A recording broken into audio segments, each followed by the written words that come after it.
Okay, we've raised the hood on the truck. We're going to check the overall view, make sure that none of our hoses are leaking any fluids, have any cuts or bulges.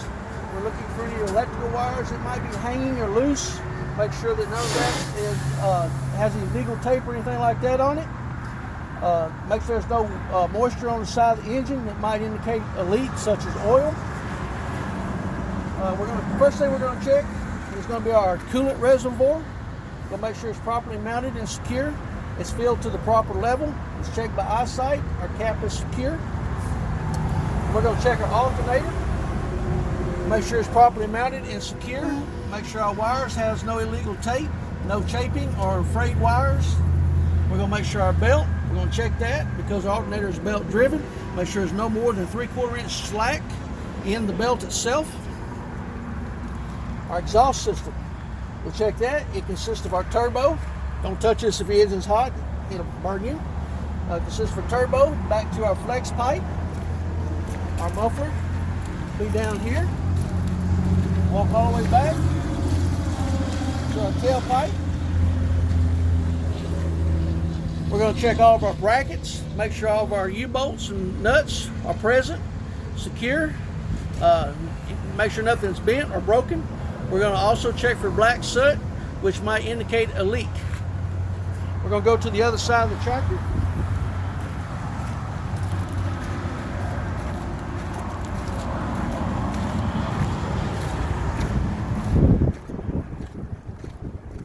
Okay, once again, we're going to check the overall view of the tractor. Make sure there's no anything leaking that might indicate a problem. We're going to check all of our wires, make sure that everything is secure. We're going to check hoses, make sure nothing's leaking on our hoses. First thing we're going to look at is going to be our coolant reservoir. We'll make sure it's properly mounted and secure. It's filled to the proper level. It's checked by eyesight. We're going to check our water pump. It's right here. It is belt driven. Make sure there's no more than 3/4 inch slack in that belt. Make sure there's no leaks. It's properly mounted and secure. All your hose clamps and stuff here. We're going to go to our dipstick.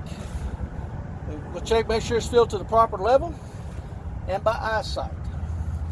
Now, we're going to check our air compressor. Our air compressor is gear driven. We're going to make sure it has no leaks. It's properly mounted and secure. It's going to be back here behind the frame. You might be able to see it. It's like right in there. And behind the air compressor, we've got a power steering pump. We're going to make sure it's properly mounted and secure. It is also gear driven. This is the hose leading to the power steering pump. As we come out, we're going to check that hose, make sure it's not leaking. Go to this reservoir, which is a power steering reservoir. Make sure those hoses are not leaking. The reservoir is properly mounted and secure, filled to the proper level, checked by eyesight. All right, steering shaft. We're going to make sure it's not bent. Have an upper and lower U-joint. Make sure there's no debris in those U-joints. Our steering gearbox right here. Make sure it's properly mounted and secured to the frame. Has no leaks. This is our pitman arm. This is our drag link. It goes to our ring knuckle, which is right here. It connects right here. This is the ring knuckle. On the back side, you have the steering arm, which is down here, connected to the tie rod end, which is that right there. They're all connected by castle nuts, this is a castle nut, and Carter key. All properly mounted, secure, present, accounted for. Nothing bent, cracked, broken, or illegal welds. All right, now we're going to check our springs, our spring hangers. So this here's a hanger. There's a bushing down here behind this bolt. We'll check our bushings. There's another bushing. There's our U-bolts. Back there we have a bracket at the very back. Then we have bolts that secure everything with nuts. We're going to make sure all that's present, not bent, cracked, or broken. We have 2 springs on this truck. We're going to make sure they're not cracked or broken, and they are aligned. Now we're going to move out to our brakes. We're going to check our brake hoses. We're listening for any leaks.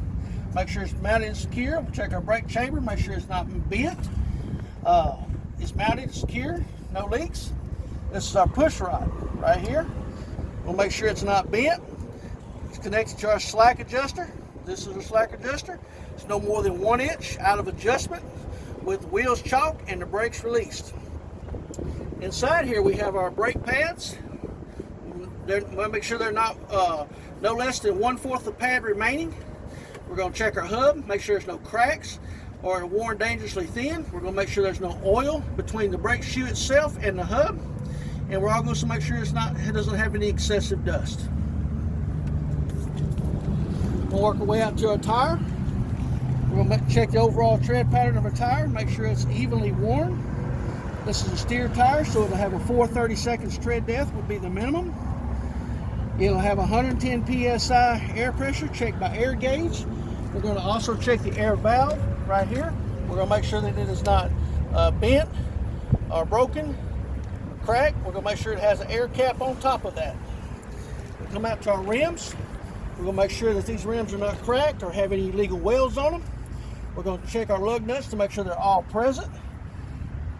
No rust or shininess that might indicate looseness.